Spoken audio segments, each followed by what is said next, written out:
Alors tout d'abord, je voulais m'adresser aux Parisiennes et aux Parisiens, puisque dans ces circonstances très particulières et particulièrement difficiles, mes premières pensées vont à toutes les personnes malades et à leurs familles. Moi, je souhaite leur exprimer mon soutien total et rendre hommage à l'ensemble des personnels soignants, aux services de secours, aux bénévoles, aux aidants qui sont dévoués et engagés pour combattre cette épidémie.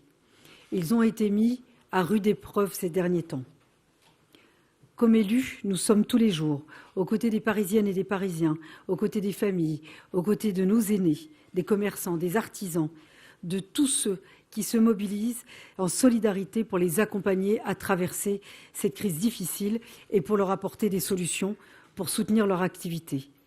À leur côté, nous nous relèverons de cette crise. Je tiens également à remercier tous les présidents de bureaux de vote, les assesseurs et d'une manière générale tous ceux qui ont contribué au bon déroulement du premier tour de cette élection municipale dans de telles circonstances. Ce soir, je tiens aussi à remercier toutes les Parisiennes, tous les Parisiens qui se sont déplacés pour venir voter, bravant les inquiétudes légitimes que l'on peut avoir face à l'épidémie de coronavirus. Je veux également adresser mes pensées à tous ceux qui n'ont pas pu se déplacer alors même qu'ils l'auraient souhaité. Je pense en particulier à nos compatriotes âgés ou vulnérables.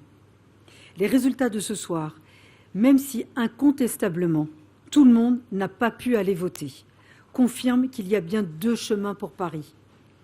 Un chemin de la continuité et du déclin de Paris, qui est celui d'Anne Hidalgo, ou celui d'un projet profondément différent, le nôtre, qui renoue avec les préoccupations des Parisiens, avec leurs attentes concrètes, avec leur volonté de refaire de Paris une ville dans laquelle on se sent bien.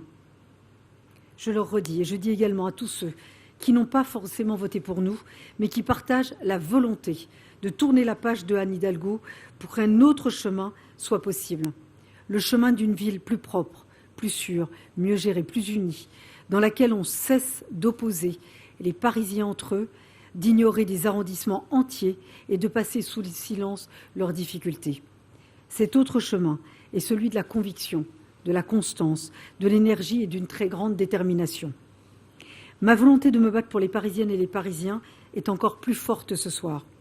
J'appelle tous ceux qui veulent le changement à me rejoindre en écoutant qu'eux-mêmes et en gardant en tête qu'ils sont les seuls propriétaires de leur vote. Par respect pour les électeurs, par respect pour la démocratie, je demande au gouvernement d'indiquer aux Françaises et aux Français, dans les plus brefs délais, sa décision de maintenir ou pas le deuxième tour dimanche prochain. Je considère que c'est au gouvernement qui est le seul à avoir à sa disposition l'ensemble des informations sanitaires pour prendre la meilleure décision. Quelle que soit cette décision, je la respecterai. Mais une chose est certaine, les Parisiennes, les Parisiens ne veulent pas et ne doivent pas être privés du débat démocratique légitime sur l'avenir de Paris pour les 6 prochaines années. Je vous remercie.